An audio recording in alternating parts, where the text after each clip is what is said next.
Welcome to Subject to Power. I'm El Kamihira. We are back from our end of summer break, and this is the first episode of our third season. And I wanted to do a little recap of our first two seasons and talk about where we're headed with this one.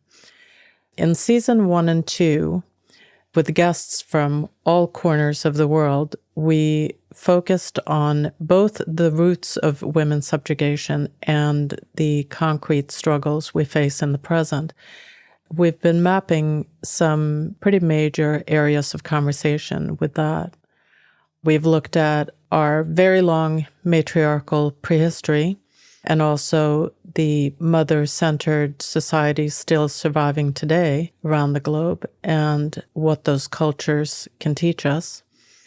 In many episodes, we've covered pornography and prostitution, the growth and mainstreaming of those industries and how it's impacting all of our lives. We've talked about the industrialization of conception, pregnancy, and birth, the spread of surrogacy and its twin, human trafficking, and what that means for women and humanity. We've been looking inwards at our neurobiology and our psychology and what those disciplines tell us about how we evolved into our current human behaviors. We've been unpacking male violence of all kinds, hearing many interconnecting theories about possible origins, motives, and effects. We've talked a lot about patriarchy and how it reinvents itself, constructing new ways of maintaining power all the time. So in season 3, we'll continue to explore all of these themes with new guests and try to answer some of our big questions on these topics and get to the bottom of the whys and the wherefores of it all. We'll also be talking much more about a woman in her role as mother, the burden and gift of being the creator of life, and all aspects of motherhood, be it symbolic, economic, historic. We'll be talking a lot more about women and war, and also all things human morality. In this first episode of season 3, almost all of our themes come together in one. I'm talking to Miriam Tassi-Preve, who's a political scientist, and her focus is on politics and reproduction, motherhood, fatherhood, family and population policies, among other things. Miriam has written extensively about the history of motherhood in Western patriarchy, also about the invention of the institution of marriage and the development of the nuclear family as we know it today. In this hour, we'll talk about these social structures and the impact they've had on women, men, and children throughout our history. Thank you so much for listening to our show and hope you enjoy our conversation.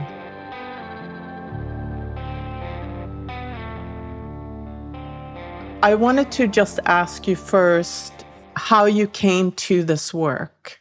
The thing is, I have a feminist mother. Back then in the 70s, she got a feminist and I was a teenager and she took me with her. So right from the beginning, it was clear to me that there is something wrong. And it was clearly pointed out by Emma, one of the first German feminist newspapers. And then it was clear to me always that there is something wrong. And I was the only one in school who was a feminist, etc., etc. So then I came to political science and I had a very good professor, Claudia Wellhoff, who was teaching me right away that there is nothing like normality or that everything is fabricated more or less in disadvantage to the women and the whole world, the whole system. Yeah, not only on the personal level, but the whole economic and political system. So it never left me. I just started that way and it got my passion, let's say, my passion to do that.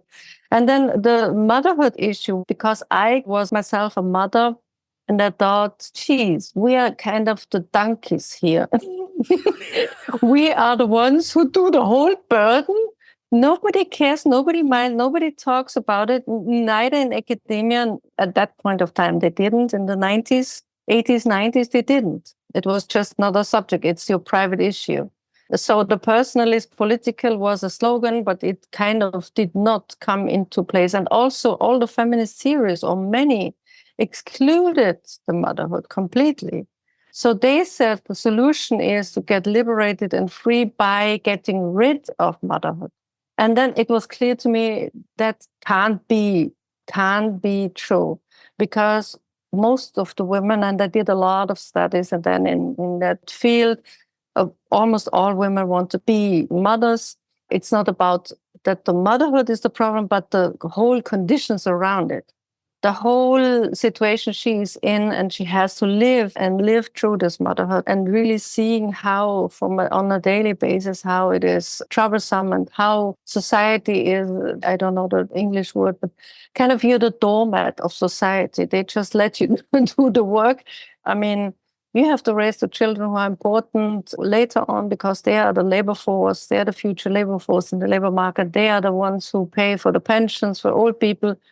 But women are not getting paid for it, or not even honored for it, you know. So it's a total denigration. Then I got further and further on, and I saw it's all about taking away her creative force and replacing it by something else, and same time exploiting it and not acknowledging it, but exploiting it. So it's very contradictory, but not for when you see it in patriarchal logic. I also wrote my master thesis on matricide in mythology and in Greek mythology, etc. So, or also in gynecology, in medicine, in psychology, how they want to get, in fact, rid of the mother, and they do. So, either symbolically, at the beginning of patriarchy, it started that all this mythology, in the Greek mythology, started to get transformed. By example, Hera, she was a very autonomous goddess. And then after a while, all her power is getting taken away. And you can see this very well in the mythology, in history, in the figurines. One of the extraordinary things with your book, Motherhood and Patriarchy, is that it looks at Western motherhood from so many different perspectives and lenses. And I kind of want to dig into those separate disciplines or pieces to your thinking. And what is so important to understand, which your book really frames so well, is that there is a path that took us here, a long historical path that sort of dismantled motherhood in stages. And so if we can go back to the beginning, patriarchy was built on top of something. And so what was that something?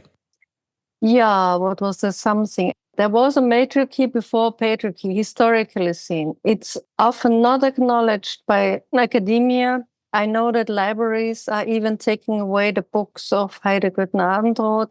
It's very divisive. If you meet archaeologists, the majority would deny it, because they naturally interpreted everything from the patriarchal point of view. They could just not believe that there was a society historically and still living societies who are not organized patriarchy.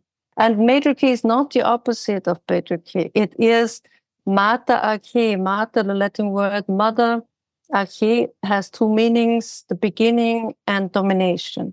So it means the mother at the beginning, whereas pater arche means the father is ruling. That's one of the typical patterns, one of the typical characteristics of patriarchy is that there's always domination, there is always a hierarchy, there is always somebody up and somebody down. They cannot really imagine a society where people are equal, where they are peaceful, because one of the other characteristics of patriarchy is that it always goes along with violence, it goes along with war. War started in patriarchy. But there is so much science now. There are many theories about how matriarchy was replaced or overrun.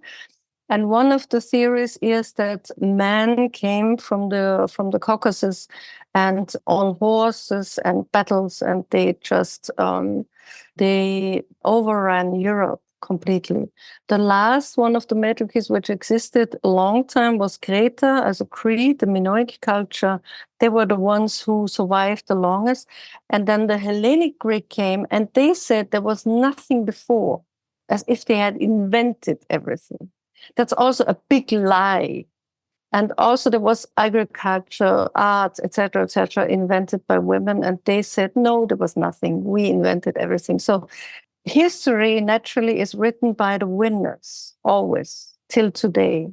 So you will not hear the real story. We don't hear it in school either.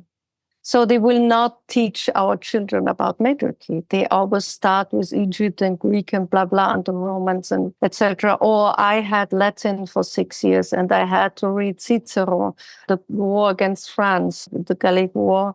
And that's terrible because they make young people, men and women, believe that war is a normal and natural thing. It always happened. And now they are very receptive. They are 12, 13, 14. I mean, this is terrible. This is about brainwashing them into accepting violence. That's very at the core of our society, this accepting of violence. And also nonviolent communication is not existing. We don't learn it. But the hope is, and when I heard about matriarchal societies, my mother heard first about them. And she told me about them, and she was all excited. And I was excited too to read about it and to hear, there are still a society living that way. And that's it uplifts your spirit. You know there is a better life. You know there is a better way to live. It has nothing to do with nation. We have all these concepts of nations have to protect themselves, always have war around them because they're always kind of fragile.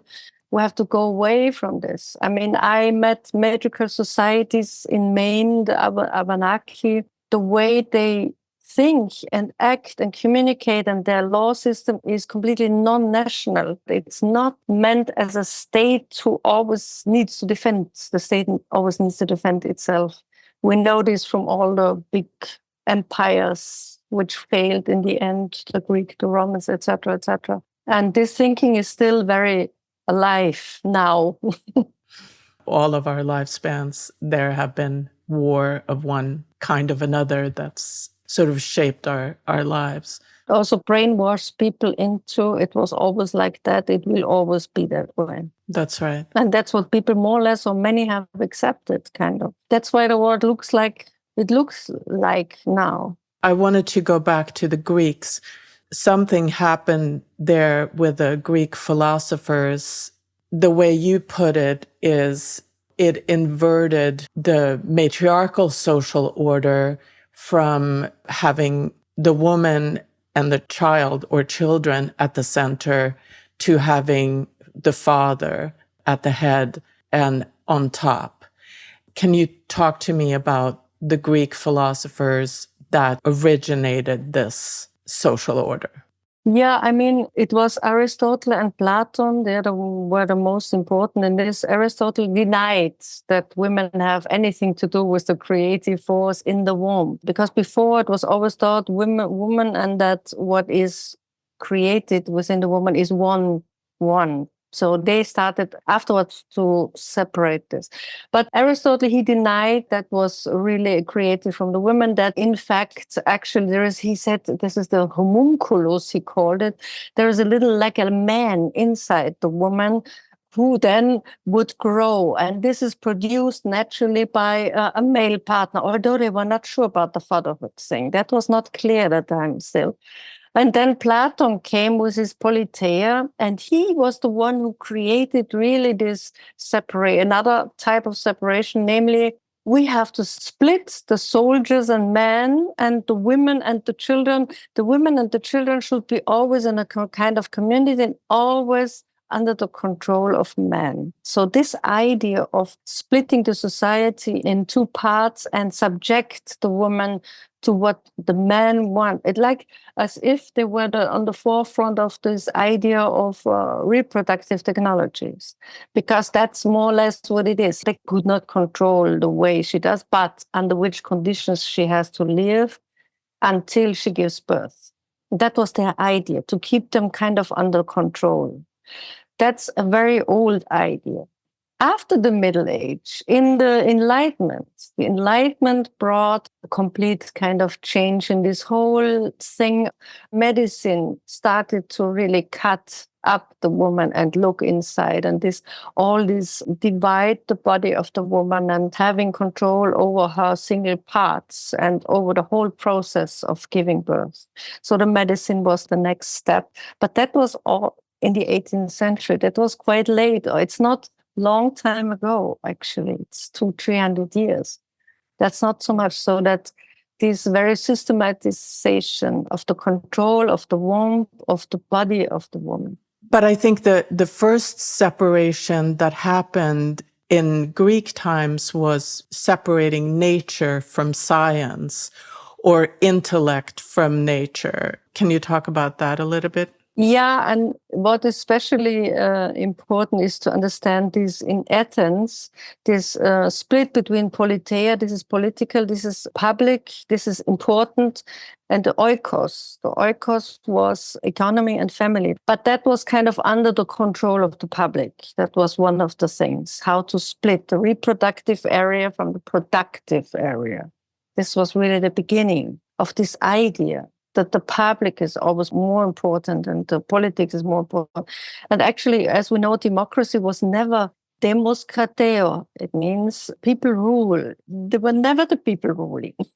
They were the white property-owning men who were in the Senate and decided. They were not the women and not the slaves and not the men who had no land or anything. So this was the idea of democracy, what we're still always referring to very wrongly. And then also the split of nature and culture, naturally. And nature was then the woman and culture was the man. And nature was also this terrible idea of later on of biology. Biology is kind of nature understood as void of life. It's like you learn in biology. You learn to take a flower and take away all the petals and count them and then sort, make a systemology of flowers, but you don't speak about the flower itself, in its potence, in its creation. And that's what they took away from it. And then when they started the mining in early Middle Age, that was the first time when nature before was still considered sacred, or you cannot intervene. But since mining, Carol Merchant, she spoke about this very, very intensive, that the mining meant you can cut up the mountain, you can cut up earth and take out steel, especially. That was the beginning of metal and gold and silver. And that was a big change too, that you can do this without fearing, because before they were like fearing of repercussions from nature. That was still around. So even this nature culture thing split started early, even with the Greeks. But you know what? Many things still were alive, kind of, till the Middle Age. And also the Middle Age was not that bad.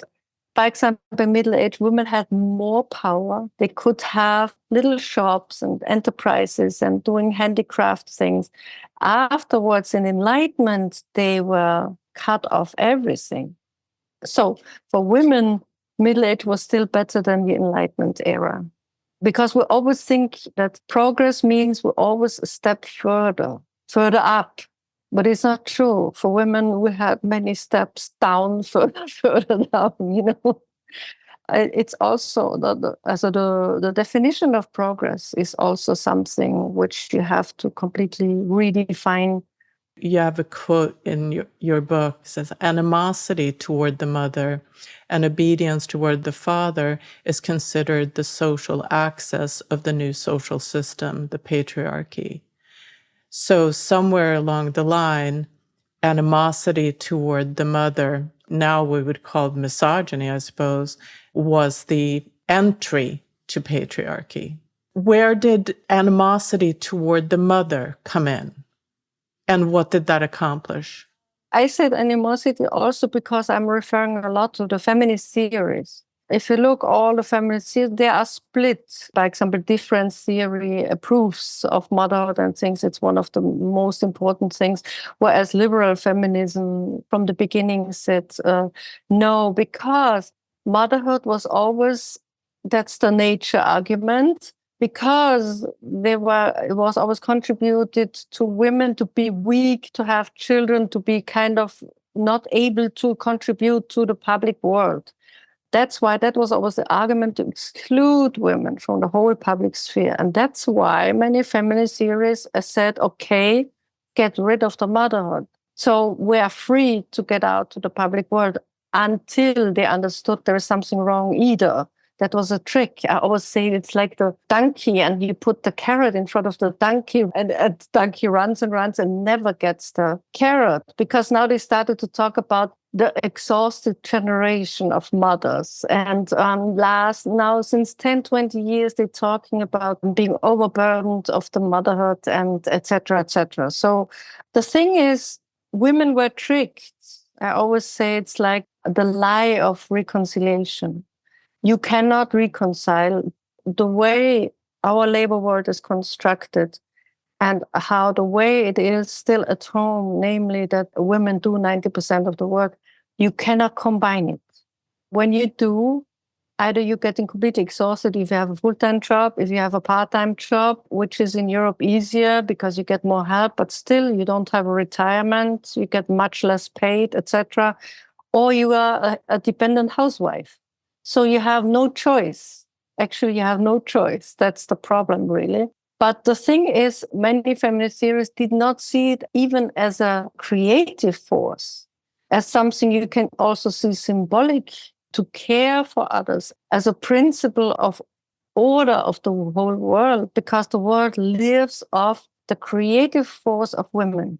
They don't live from war. They don't live from matter. It's the women who are still holding the whole life together. This brings up so many questions. So essentially, I think feminists have, or liberal feminism have essentially said, only if you're childless can you be free.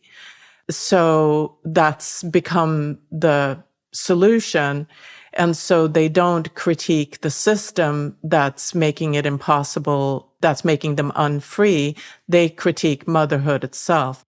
And even in America, it's much harder even. They have not even parental leave. They have no, here you get parental leave up to 2.5 years. And each month you get money for a child, 200 to 300 euros extra until the child is 21 years old, etc., etc.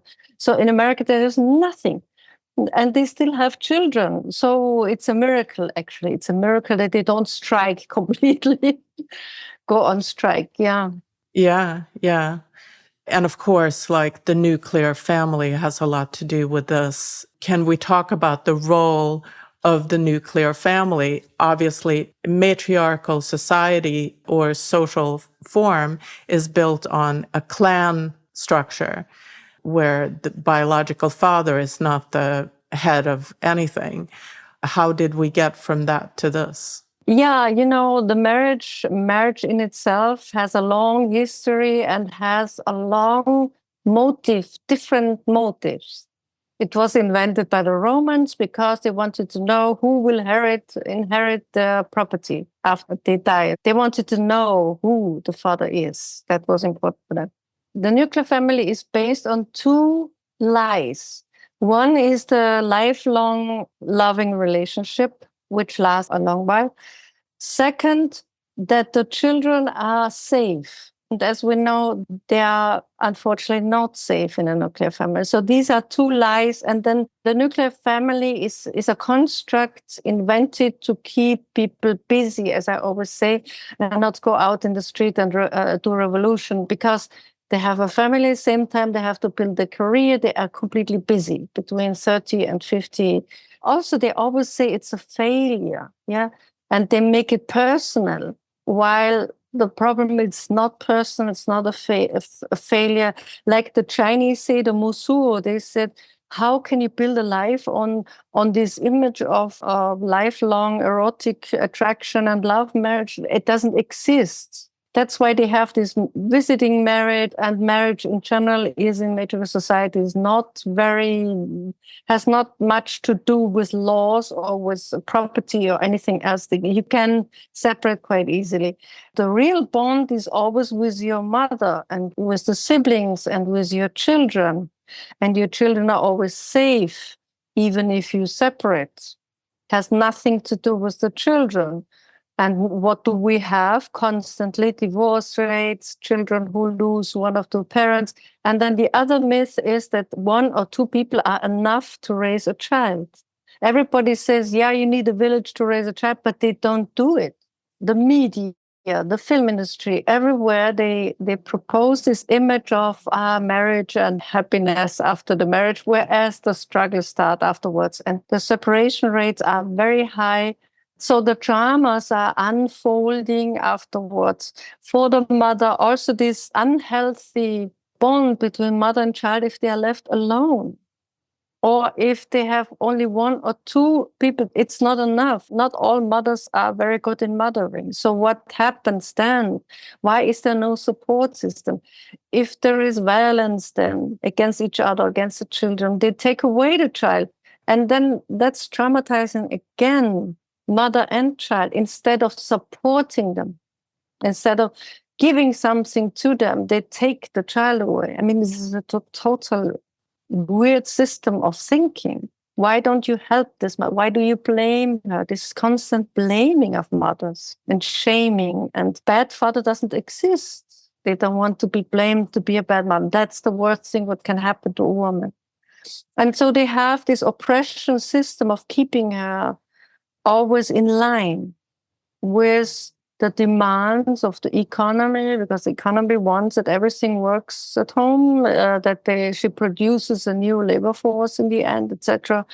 But they don't want to change anything in the economic system. So the labor market is very cruel and has nothing to do with for example, children are chaotic. You cannot plan them. But this is impossible. In labor and the working world, everything has to be planned.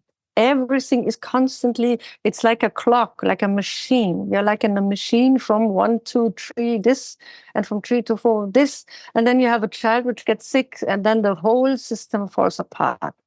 A constant contradiction. How can you live? That's why mothers are usually, if they don't have a lot of social support around big system, and that's the best for them, if they have a big system around. And I tell my students before they have children, they should think further, create a different type of family.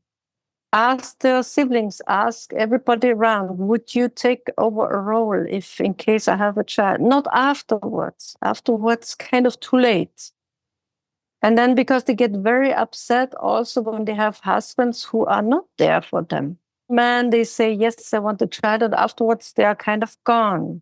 They even increase the workload usually. And women are very unhappy, they don't help me, and so I have to go to my mother, instead of understanding that your mother is your family. And your siblings are your family. Yeah, like the matrix system. You talk about that in your book, where the father's role is not that of care and nurturing. It is of domination. It's about having a wife and children that they can rule over.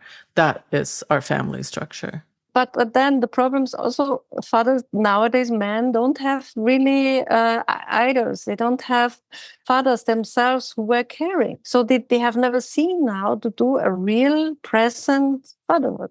That's the first thing. And we did one time a study on equal share couples worldwide. And we did it for Austria. And it's very difficult to find equal share couples. And when you ask the men, it was very enlightening. They said, yeah, they are for an active father because they read feminist literature. That's very interesting. Or they want to do it different than their fathers. And they put their family before the job.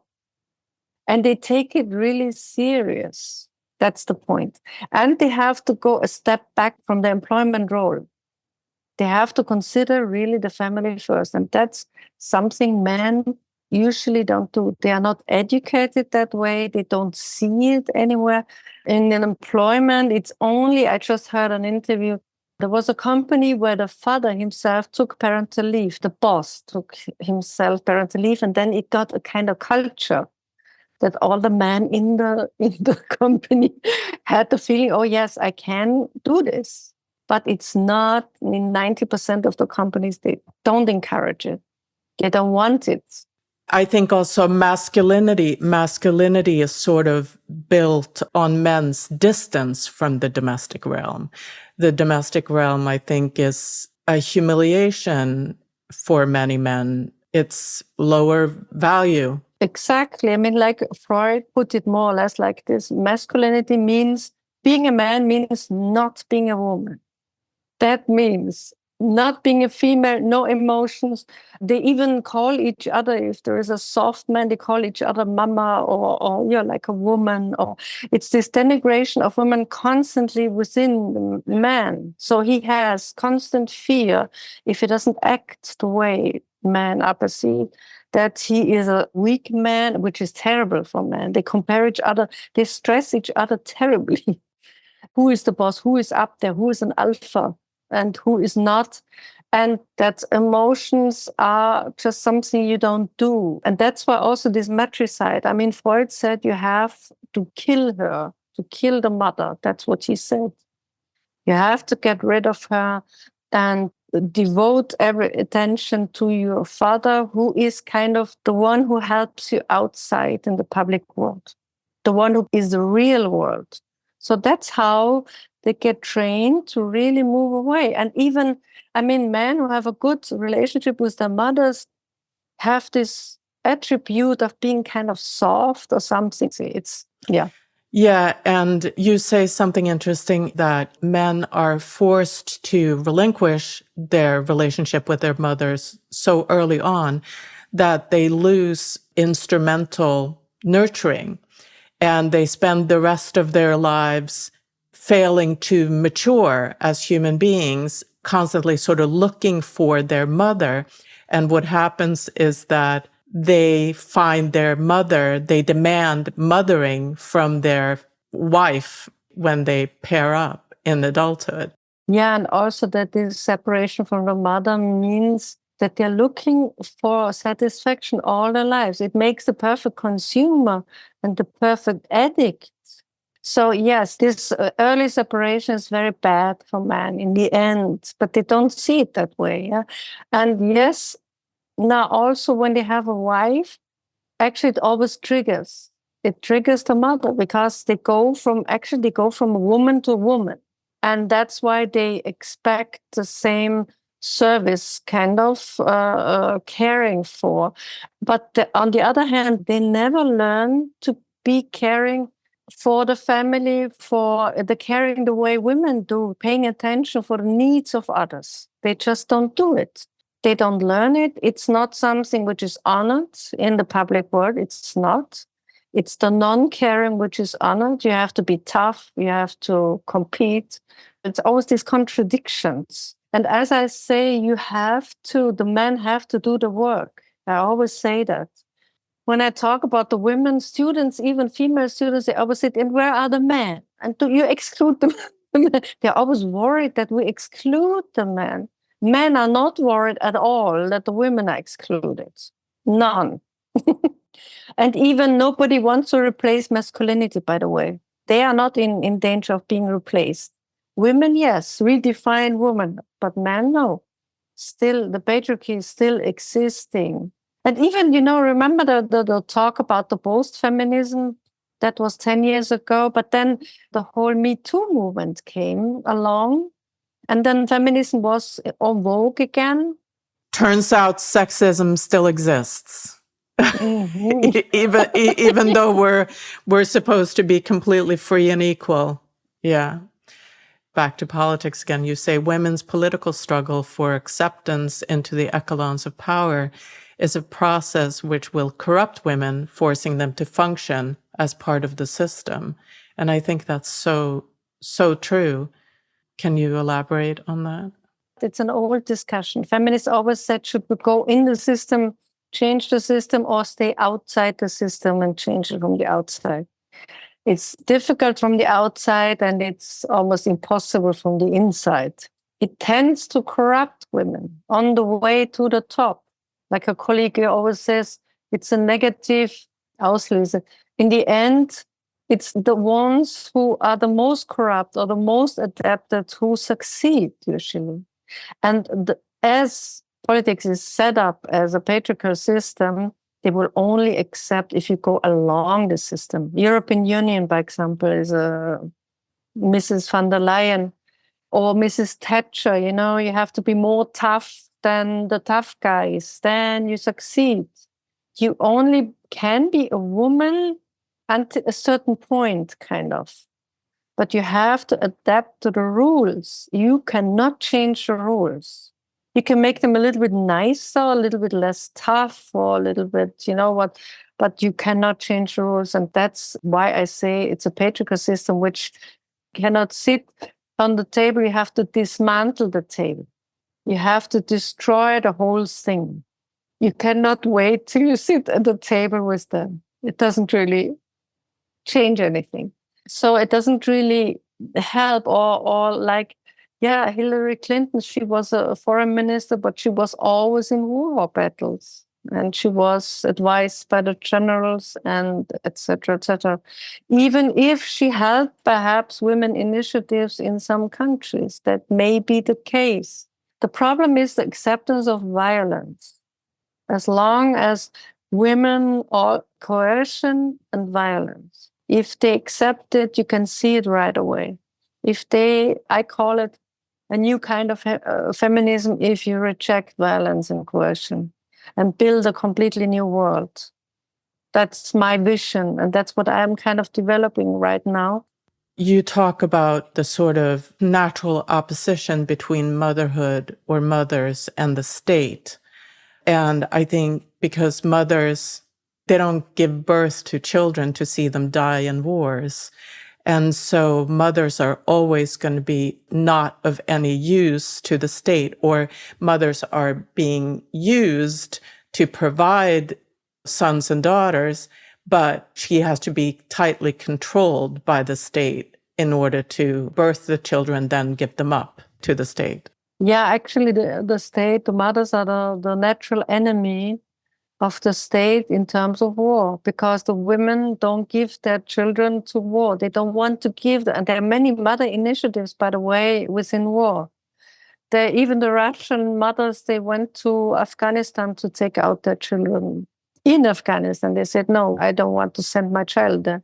In Greece, that led to the fact that they forbid women to mourn their child, because they cry and they shout, and it's a very loud thing in Sparta and Athens. And they were so worried that the mothers would get out of control, so that they forbade it, because they knew they are the natural enemy.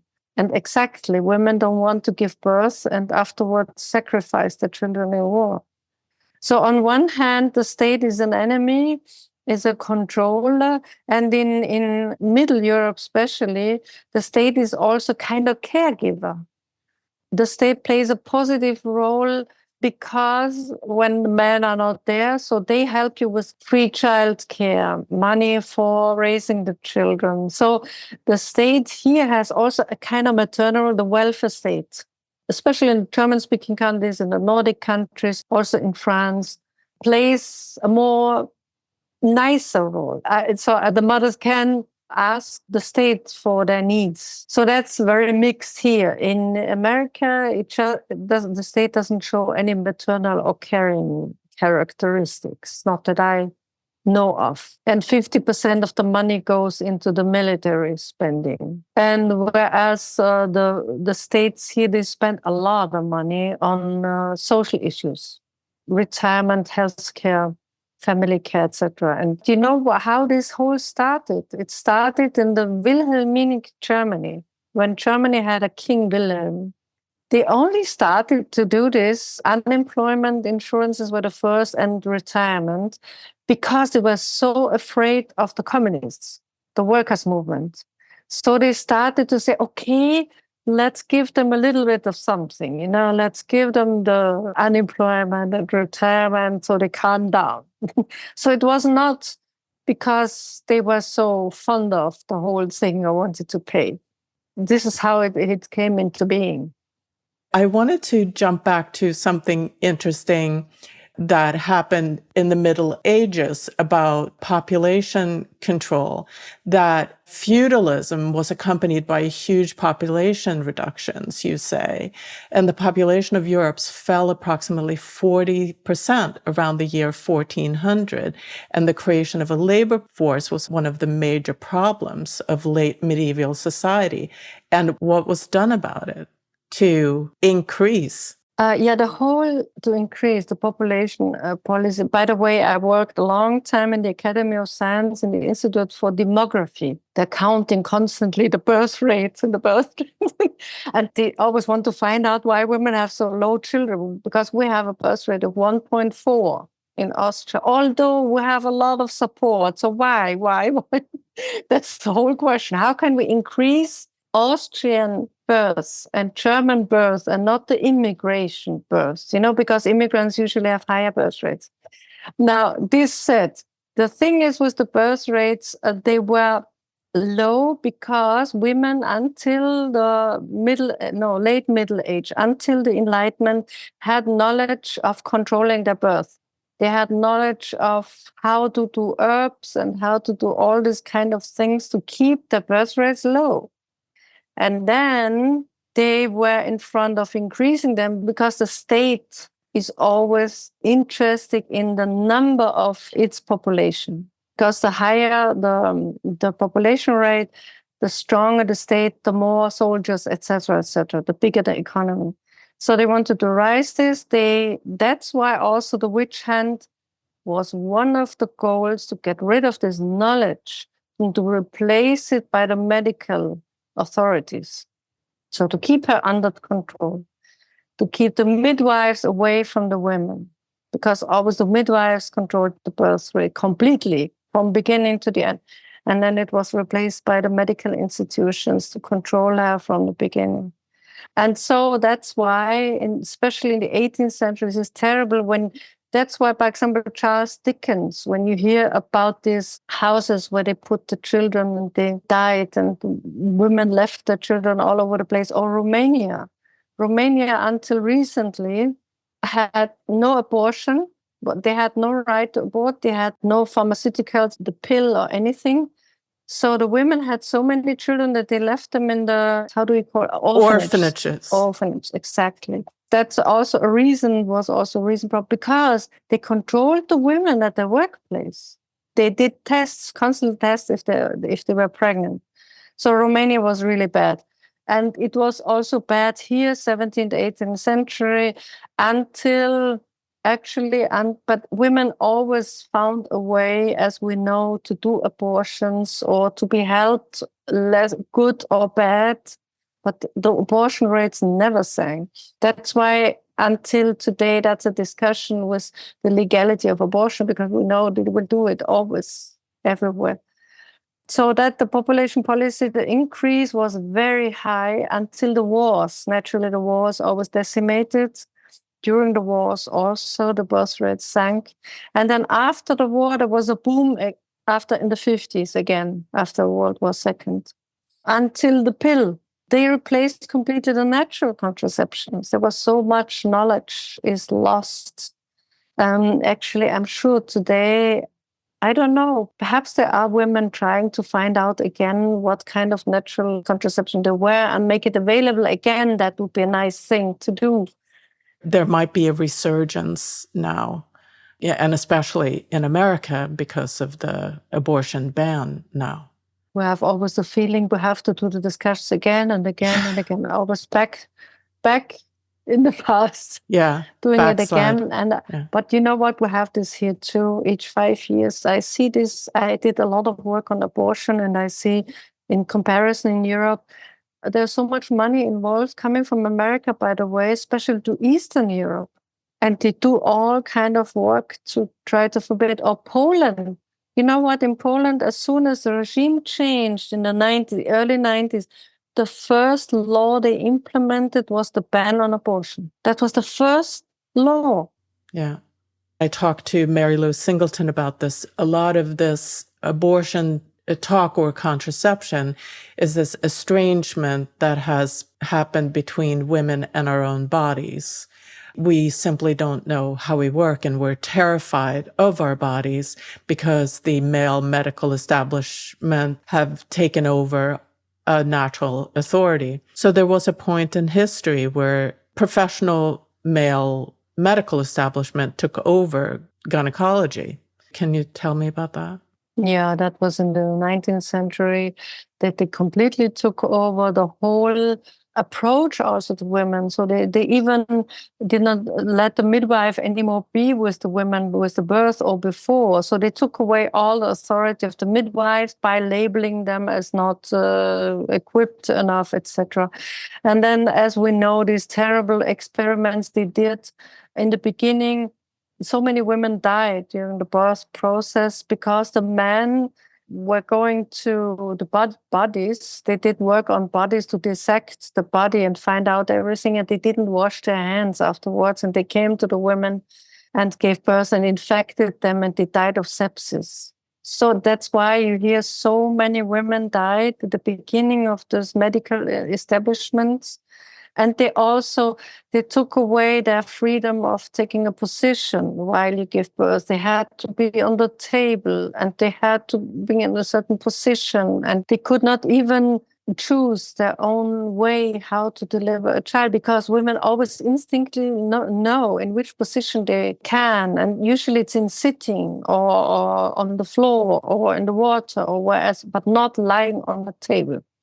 They established that because they could see better. They could sit in front of the chair, on a chair in front of the woman. So it's a really tragic and also painful, if you think back, very painful history, how they really controlled the whole way how also women think of themselves. Also, when you make now interviews with women, pregnant women, they are so detached from their body. They always want to have the information from outside by the ultrasound or etc. But they don't feel, as if they don't feel anything. There was also this neonatologist, which I mentioned in the book. She's a Viennese in the 80s, and when children are born premature, what they did in the 80s, for example, typical medical establishment, they put them on machines and took blood transfers 20 times a day or so. Terrible. And she established a new norm, namely take away the machines, get the parents in, that the parents should keep the child on their body, close to their body each day, so that they can mature naturally. And you know what? The Viennese establishment got so angry because she used also less money, much less money. And then there was a guy interviewed, and they got rid of her in the end. And he said, we men don't want to be pushed out of neonatology. They called her the overmother. She wants to be the super mother, and we are just men. And they got so upset. It's exactly what it is about. Taking this whole control from the beginning till the end. And even when you go to a hospital, the way they treat still women is, I mean, although we know so much, although natural birth, they know so much that you don't need even a hospital. You can deliver at home or in any house with a midwife, or if it's not a risk birth, which is seldom the case. I think we're so conditioned to relinquish our authority, like our natural authority as mother. We are not in our power as mothers. And women are not supported in keeping this power. She must be very strong to contradict the doctor, for example, to say, no, but I don't feel it that way. And 20-year-old women, there is no institution which helps you. We cannot do it alone. Women cannot do it alone. They need support system. Women need women. Yes. You quote Mary Daly in your book. You say gynecology, which we just talked about, and psychotherapy divide women, where one burrows into women's bodies in order to investigate its physical functions, the other concentrates on women's souls in order to get behind their most intimate secrets. And I wanted to talk to you about those two male scientific disciplines and what they've done, what they are. Yeah, I mean, Mary Daly, to read Mary Daly again would be a big thing, really. Just read her books. I mean, you come really down to earth again. Yeah, I mean, the whole psychotherapy and psychoanalysis thing is the mother is always with them on the couch. I mean, Freud, yeah. In the end, it's always her fault. Always. Always. I mean, either it's too much or not enough or not the right thing. Whatever she does, it's not the right thing. So the psychoanalysis has made clear it's her fault, and you have always to start with the mother. He made clear the normal family is the mother, father, child triangle, and there are so many family therapists or coming from a psychoanalysis or various therapist directions who insist on the nuclear family. They insist that this is the normal way to live. Freud himself, he said, yeah, the family is actually a hard thing for the women, number one. Number two, he said, I don't know anything about female. I have studied only masculinity. I know nothing about, that's what he said himself. And he said, in the end, because he had so many women being abused within the family. For example, even Clara O, what was her name? Very well-known case within the family. And he said, so there is so much abuse in the family. And the thing is, he said, no, it's her projection. And he went back and forth between, yeah, it was an abuse. Oh, no, it's just her projection. So he knew exactly there's something wrong in the nuclear family, but still he was propagating it. This was something to keep the nuclear just alive, the nuclear family alive, far away from the reality, what it means, that it's not the best for the women. And they all know the violence against women in the family, as we know, is the highest. The children are also in danger of violence or of neglect, or the father disappears, the mother is alone, overwhelmed, etc. Yeah, this is the problem with the psychology and the whole thing. And besides the thing that they just want to know their stories and even dissect them more, getting everything out of the woman, getting this real life force energy she has within her. And they want to get in, but they can't really. And so this is what they do in the medical field and the psychological field. And to call everything else unscientific, that's another trick. It's a way to get rid of your opponents and get rid of everybody who thinks differently. Obviously, mothers at this point in our patriarchal history aren't doing well. Well, it depends on where in the world you are. I guess, like you said, they're in welfare states. Women have it easier. In places, in brutal capitalist countries like the US, women are worked to death. They are expected to earn half the household income and also do all the domestic labor and procreative labor. We're not doing well. Women aren't doing well. All of your power and authority has been taken away, but at the same time, no support and no help, and you yourself as a mother is not cared for. So what do we do? Where do we go? What's the solution? When you look at, for example, America, really, it's so cruel that mothers with children end up in their car, sleeping in their car. I've seen it myself in Florida. Or they live in motels in Florida. They cannot afford housing. And I have a neighbor here in Vienna. She's a young woman living alone with her child. She said, oh, I get enough money. I can support myself, because she gets support for living, for her rent. She gets support for the child. She gets parental leave. So she can really live off this. And when I think back to my mother, who was a She was not married. She was 17 years old. She had none of this. And she was constantly in danger that if her parents had not helped her, that the authorities would have taken me away. It was terrible at that time. She still suffers till today. And she says, why couldn't I have just a little bit of help that I could make myself own housing and live with you together? Because her parents were so unhappy about the situation, let her know each day, more or less. For us here in Austria, for example, or in Europe, has changed a lot. Because really now a woman can live with her child and she can count on support. And in America, it's just, I don't know how to call this even. It's so unhuman. It's so as if they pretend, as if each woman lives in a middle-class family and can afford a nanny and who takes care of the child. But nobody seems really to care. And they have, I think, only 4 weeks after the birth or something, or 6 weeks, I think. That's all they got. As I say, it's a miracle that they get still mothers. When the COVID hit and it got even worse for women, even the New York Times made a separate issue that how terrible it's getting for mothers. 10 pages or so. How, for example, mothers were sitting, one mother, they showed a picture. She was sitting in the closet, balancing a laptop on her legs, trying to work and having a child jumping around near her. For example, it had been a chance to split the work, that men are doing that, women are doing it. It did not happen.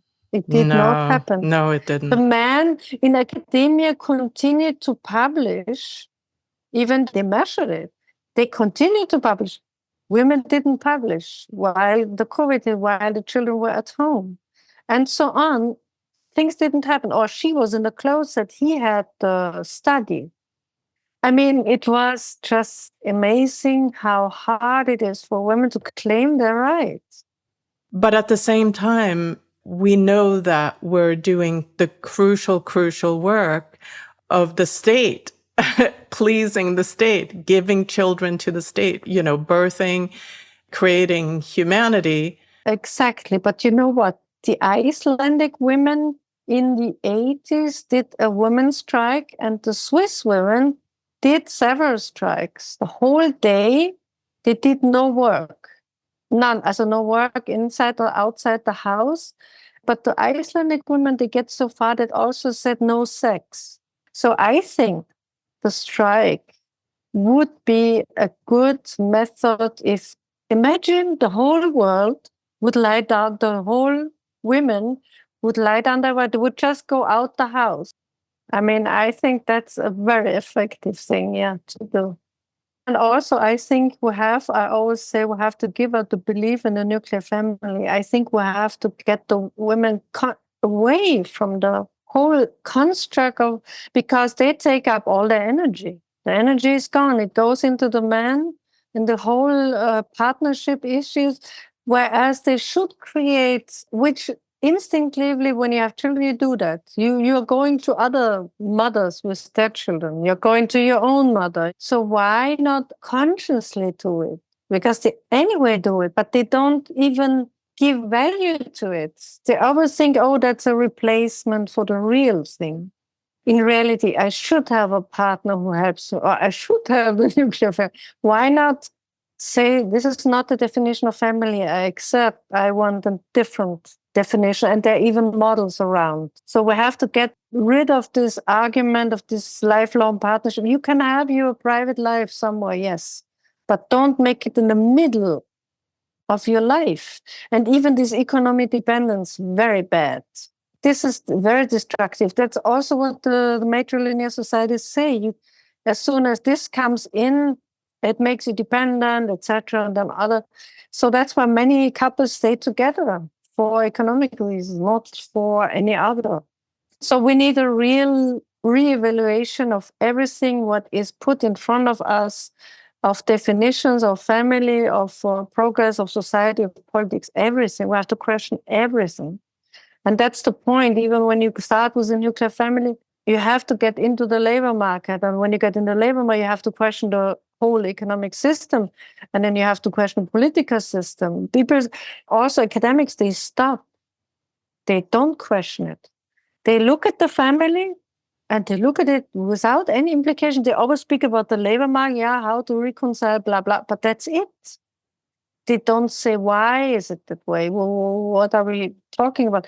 Does it make sense to have so much money that some have so much money and others have nothing? Where are we going here? Are we contributing? Because we're all contributing to a system which we don't want in the end.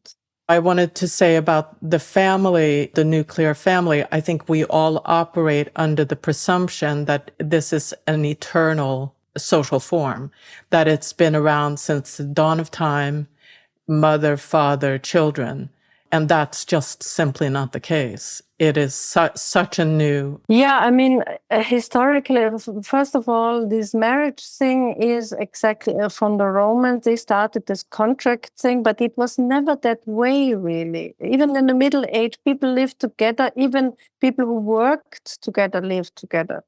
But when people say the Großfamilie, also the big family with the grandparents, etc., this was not so normal. It was normal in farmer societies. They often had that, yes. But the core was always the mother and the child. So there are many family forms where they always try to put this nuclear family in. It's a big export thing. This nuclear family is a European kind of concept which they want to put all over the world. It never had existed that way. And it's a complete construct, yeah? Yeah, and for women, obviously for women, it's disastrous to make a man, one man, your entire world. One man, your entire world. Not only is he the father of your children, but he's your economic provider on whom you depend 100% and who has this But that's incredible their control. ideal image. Yes. I mean, she loses her identity completely. And that seems to be the ideal woman, the Stepford women, a completely artificial being working the way men think femininity should look like. Barbie doll. I think that's their ideal, and not many emotions. That's why they like prostitution, no emotions. They really like is no emotions, and it's just a natural release of pressure or something. It's very weird, very weird. They don't know nothing about women. And that's why I think they feel safest, when they have this Stepford wife in the end. A patriarchal woman who supports their endeavor and the patriarchal project, and that doesn't protest, make trouble, question things. Well, I'm so happy you talked with me, and I can't wait to share the episode. Great. Thank you so much. Thank you very much, and have a good summer. You too. You too. Bye. Reflecting on this interview with Miriam, I think about the fact that nothing brings patriarchy and its many contradictions into sharp focus like becoming a mother yourself. And I'm speaking from my own experience. On the one hand, you're aware that you're doing the crucial task of creating a new human life with your whole body and soul, and you're filled with pride of accomplishment and power. For many women, having their child or children counts as their biggest achievement in life, hands down. I know I feel that way. Once a mother, you spend the first crucial years keeping your infant alive, nurturing this new life, and turning a baby into a functioning human being. A biological act. You give them language. You give them a functioning neurobiology. You co-create their identity, their values, esteem, and so much more.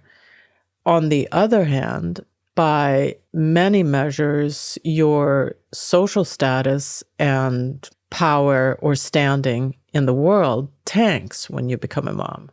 most of us lose a lot of autonomy, and a lot of us turn into lone workhorses, just moms who provide 24/7 service to the household and everyone in it.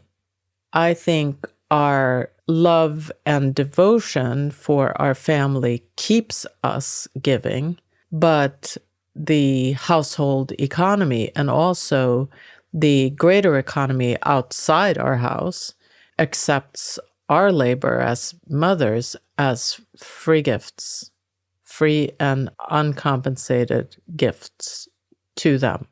I agree with Miriam. I think there's a lot to reevaluate in terms of how our families are structured.